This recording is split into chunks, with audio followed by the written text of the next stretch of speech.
So Belgium were leading the tie 2-1, and we have Zizou Bergs against Christian Garin.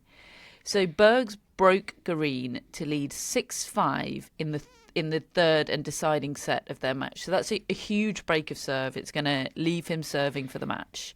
He's excited about it, is Zizou Bergs. He he runs back to the chair, so towards the net post, towards the umpire's chair, celebrating. Think Arthur Rinderknecht scissor kick, but without the scissor kick. But that level of, exuberance. He's running back towards the chair. He jumps up and he accidentally bumps into Christian Garin, who's standing there at the net, kind of waiting to cross with Bergs. And he gets knocked in the face. And he goes down like a sack of potatoes, doesn't he? Think, I mean, he's obviously he's properly hit and he's very hurt, but he really does go down. His eye is instantly swollen. He refuses to play on, Christian Garin, and then he thinks the match should be, he and the rest of his Chilean cohorts thinks the match should be defaulted because of this. So he's kind of refusing to play on. Then he starts getting time violations when the umpire is saying no, we've got to play on. Eventually gets a game penalty as he's accruing these time violations. Gets a game penalty to lose the match and the tie for Chile. I have not seen anything like this.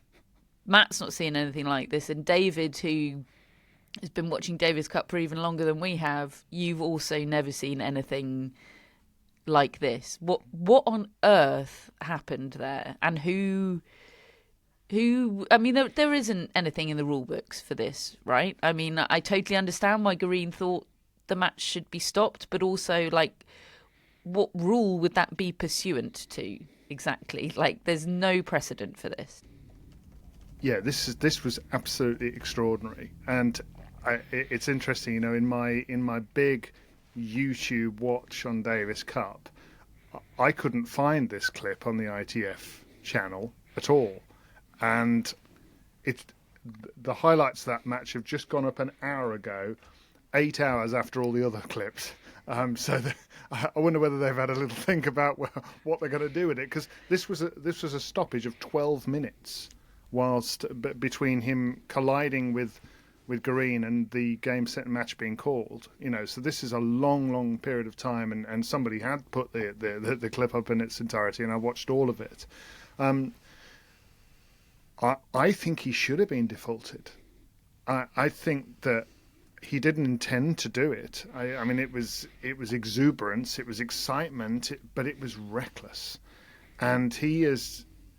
That when they do a slow motion of it, you can see that Garin is not looking at him when he gets struck. He is not ready for that blow to the side of his head. And I do think that there is a bit of Garin that was, well, I think he might have been in shock. I think he might have been hurt. Certainly to a degree he was hurt. He was certainly shaken, but he would definitely be shaken up by that. And I think... But I also think there was a bit of him. He's just been broken. He's lying on the ground, and I can only speculate here because I'm not inside his head. But I do wonder whether he just thought, "Screw this! I'm not playing on. This is wrong." And also, probably it's my best chance of winning, is because I've just been broken and I'm 6-5 down. I think there is definitely a possibility of that, and I can't guarantee it. But I totally understand why he's sitting there thinking, "This guy has just run up, smashed me in the face, and we're just supposed to carry on."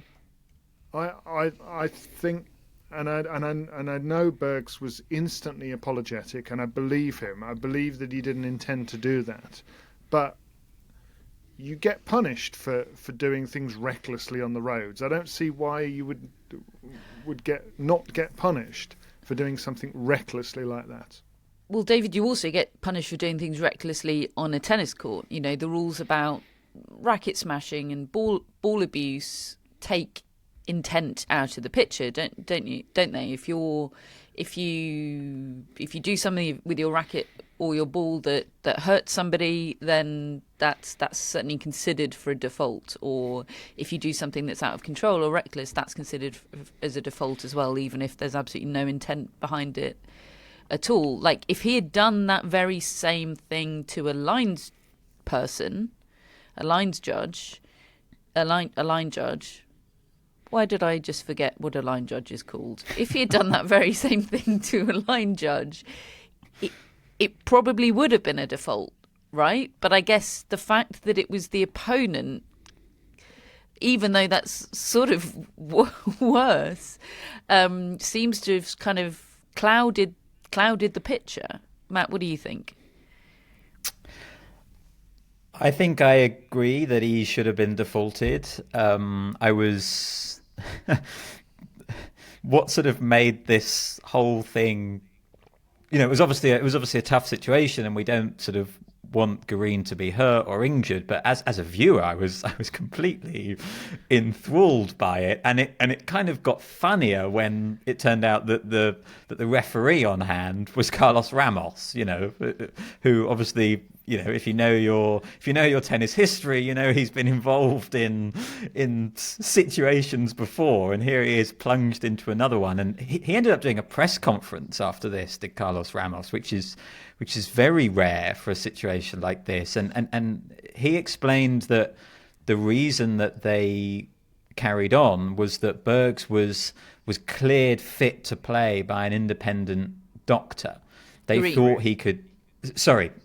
Garin was cleared fit to play by an independent doctor. And the Chilean team are very unhappy with that ruling. Their own doctor came out and said that he wasn't fit to play. He had inflammation, difficulty seeing, he was nauseous, he had a headache, all of this. And I suppose I was just surprised that was even a factor in the decision making, like whether he's fit to play or not.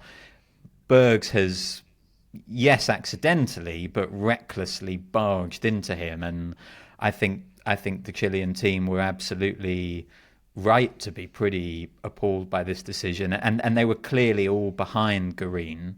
There was no attempt to try and make him play on. And they were very, very defiant. And Garin is sort of heard sort of basically saying to Carlos Ramos, well, kick me out then. Kick me out, because I'm not going to carry on playing. And of course, they eventually do that with these accumulating time violations that got him the penalty.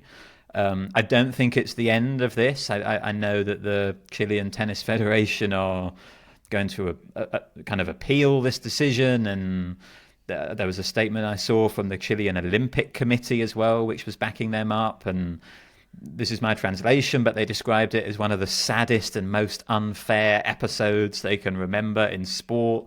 They described it as an international embarrassment. In all sport. Wow.